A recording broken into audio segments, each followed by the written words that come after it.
Bakunzi banjye b'Isaro Life TV nongeye kubatembereza ndi kubereka ahandi hantu heza cyane bita muri Kigali Coffee Lab. Kigali Coffee Lab ifite ibintu byiza cyane bikora amakawa, muri kubibona ahandi wabisanga usibye hano.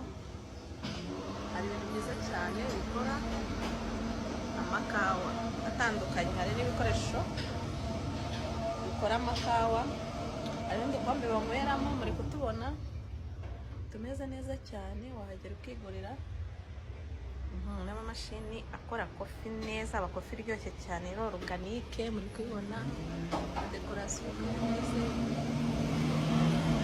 kubibona ibintu byiza cyane, ibintu byiza cyane. Muhagere namwe mwirebere uko ibintu biba bimeze neza cyane, murabibona ni special. Ukeneye agakoresho ko kunyweramo ikawa cyangwa se ushaka ikawa nziza, agomba kuza muri Kigali Coffee Lab. Kigali Coffee Lab ni iya mbere